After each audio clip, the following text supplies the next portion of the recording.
De Gavelend de Glaire ***. The colder inside Courtroom 3 clung to every surface like a silent warning. Marble walls stretched high, echoing footsteps and whispers as people slowly filtered into their seats. On the bench sat Judge Raymond Beckwith, a man with decades of service, a sharp tongue, and a reputation that had made many uneasy. Some whispered that he was old school.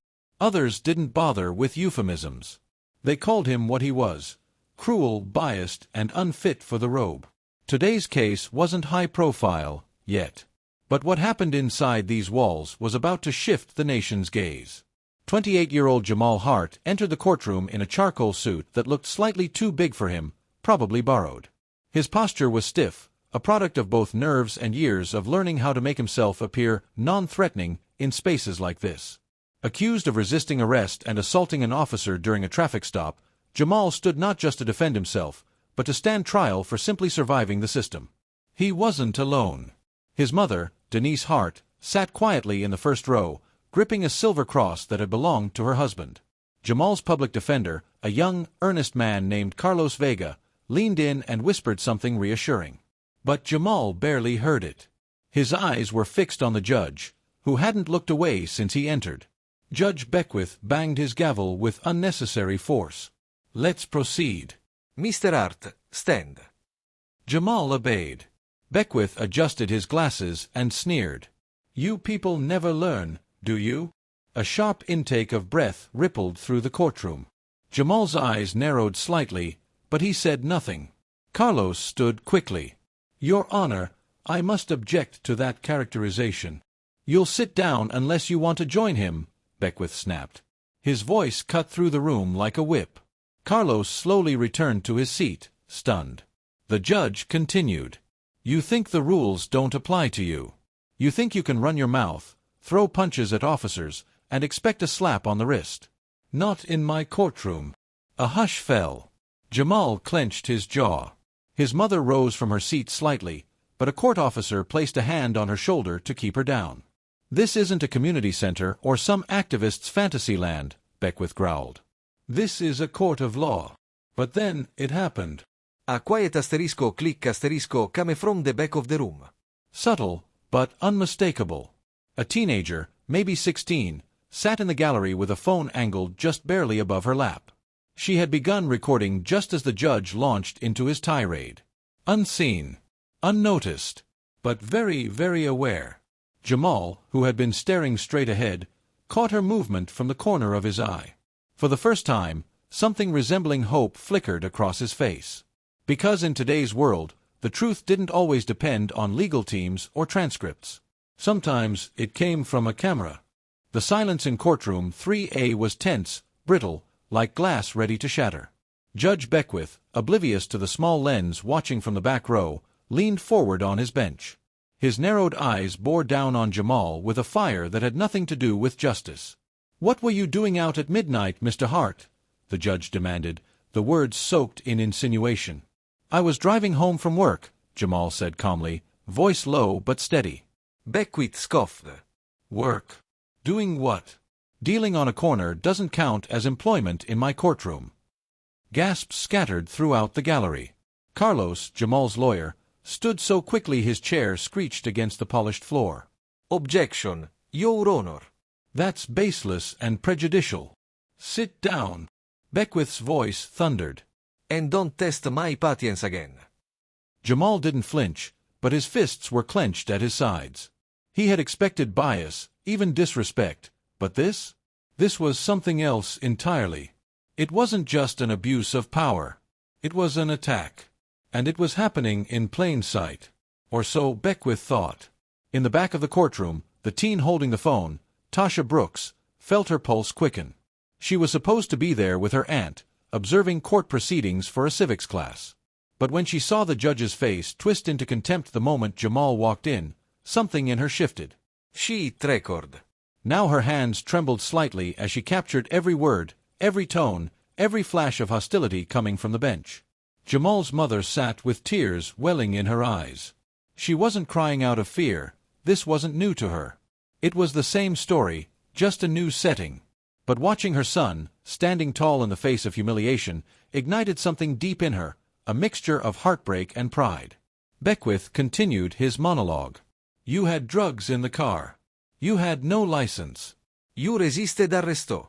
This isn't a question of race, it's a question of criminal behavior. Carlos tried again. With respect, Your Honor, the search was illegal, and the body cam footage. I don't care about the footage. Beckwith barked. The officer involved has an exemplary record, unlike your client. That was it. Tasha's fingers tightened around her phone. Her heart pounded. She looked around and saw people shifting uncomfortably, some glaring at the judge in disbelief. Others simply lowered their eyes. Fear had a way of making people small. Except for one man. Near the left side of the gallery sat Marcus Avery, a former journalist turned community advocate. He hadn't meant to come that day. He was supposed to meet a friend across town. But something had pulled him into the courthouse. Now, he watched Beckwith with simmering rage. He pulled out his own phone and started recording. 2 cameras. 2 witnesses. 2 angles. The truth was no longer a secret. Carlos placed his hand on Jamal's arm as if to steady him. Jamal didn't move. He stared straight ahead, his voice calm as he finally spoke again. With all due respect, Your Honor, he said slowly, you've already made up your mind about me. But I know who I am. And I'm not going to let you define me.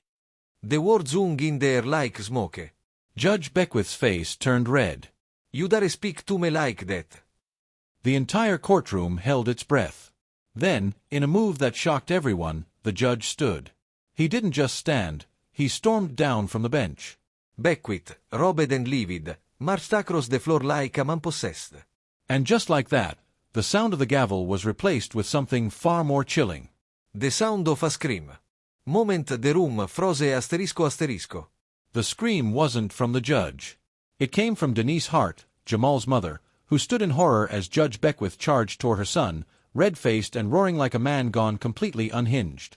You don't get to lecture me, boy. Beckwith shouted, jabbing a finger in Jamal's face as if the robe on his back gave him license to abandon all sense of control.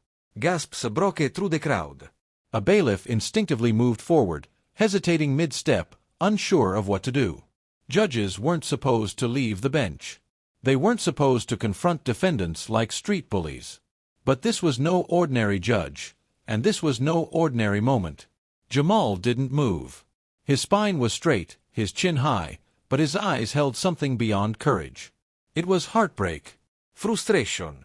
Weariness from years of being told to stay calm while people like Beckwith treated him like less than human. The courtroom had turned into a boiling pot, and no one knew what would spill over next. Carlos Vega stepped between them, his voice trembling with urgency. Your Honor, this is completely inappropriate. Return to the bench. Now. Beckwith glared at him. Don't tell me how to run my courtroom. Tasha Brooks kept filming. Her hands were shaking now, but her phone didn't waver. She caught it all, Beckwith's red face, his aggressive stance, the outrage painted across every corner of the room. Her phone buzzed in her lap. A text from her aunt, "Where are you?" She ignored it.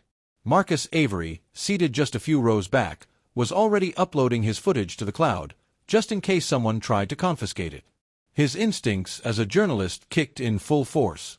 This was no longer a local courtroom drama. This was a national scandal in the making, and he had the proof. Suddenly, the judge turned back toward the bench, but not to return to it.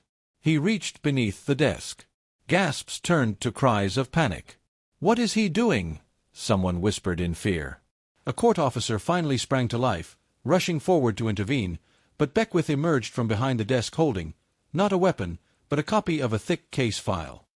He slammed it down on the desk in front of Jamal. "This is who you are," he bellowed. A criminal. A liar. A disgrace. The courtroom fell into a stunned, breathless silence. Seconds later, the only sound was the soft clap, clap, clap of slow applause. It came from the back. Marcus had stood up, clapping slowly, defiantly. And then someone else joined. And then another. Within seconds, half the courtroom stood, not in praise, but in protest. In unified, unspoken disgust. They weren't clapping for Beckwith. They were clapping at him, at the abuse of power, at the racism thinly veiled in procedure, at the idea that this man had sat on the bench for decades with no consequences. Judge Beckwith's face twisted in disbelief. This is contempt. Sit down. Sit down now. But no one moved. Carlos looked up from Jamal to the crowd. Your Honor, perhaps it's time we take a recess. But the judge was trembling with rage. Everyone out. This courtroom is in recess. Security, clear it. Court officers moved in, trying to control the scene, but the energy had already shifted. The clapping stopped. Silence followed, but not the kind Beckwith wanted. It was a silence of judgment, of defiance, because for the first time in that courtroom, he was the one on trial. And in the back, as Tasha's video continued rolling, a notification popped up. Recording saved to cloud. The judge hadn't just lost control of the courtroom. He'd just lost control of the narrative. Viral justice asterisco asterisco. By the time Judge Beckwith's courtroom had been forcibly cleared, the damage was already done. Not the damage to the case, though that would come. Not even the damage to Jamal's dignity, because that had only sharpened under pressure. The real fracture, the one no gavel could fix, was to the illusion of power Beckwith had always hidden behind. Outside, the courthouse steps buzzed with confusion. Dozens of people who had witnessed the scene stood in clumps, speaking in hushed but urgent tones. Phones were out. Messages were flying. Videos were being airdropped and sent to local newsrooms. What had just happened inside wasn't just a courtroom meltdown, it was a crisis of justice. In the chaos, Tasha Brooks sat on the stone steps near the bronze scales of Justice Monument, her backpack cradling her knees. Her hands trembled as she re-watched the video she'd captured. Every second of Beckwith's rant. Every sneer. Every racist insinuation. All of it. She hesitated, hovering over the post button. Her Instagram had maybe 400 followers, mostly friends from school. She wasn't a journalist or an activist. But her gut told her this mattered. With a deep breath, she typed, "This happened today. A judge. In public." In 2025. He screamed at a black defendant and stormed off the bench like a dictator. This is not justice. Cancelletto racist judge cancelletto Jamal Hart cancelletto courtroom abuse. She hit post. And within minutes, the world responded. Trattino. Back inside, Jamal sat alone in a small holding room, a metal table in front of him. Carlos sat beside him, pacing. "I'm filing a formal complaint," the lawyer muttered. "This is judicial misconduct at its worst. I've never seen anything like it." "I have," Jamal interrupted quietly. Carlos paused. "What do you mean?" Jamal looked up, eyes steady. "Maybe not in court, but I've seen this my whole life. On the street. In school. At work. Always someone in charge, yelling, threatening, daring you to react so they can say you were the problem." He leaned forward, hands folded. "The only difference today is, people saw it. And they recorded it." Carlos's face softened. "Yeah. And now we use that. We fight back. Trattino. That night, Tasha's video hit 1 million views in under 6 hours. Local reporters picked it up within the hour. By morning, it was trending nationwide. #Jamal Hart was the #1 topic on Twitter and TikTok. Dozens of civil rights lawyers, celebrities, and activists were reposting the footage, adding their outrage to the tidal wave. A 30-second clip of Beckwith slamming a folder on the desk, screaming in Jamal's face, circulated everywhere with captions like, "Is this justice?" Asterisco. Asterisco, un fit for the bench. Asterisco. "Why are racist judges still in power?" Asterisco. Within 24 hours, an emergency hearing was scheduled. Not for Jamal. But for Judge Raymond Beckwith. Trattino. In a small apartment on the east side, Denise Hart sat silently in front of her TV. News anchors debated, legal analysts speculated, and protesters gathered outside the courthouse. She stared at the screen as her son's name echoed across the country. But her face didn't show anger or joy.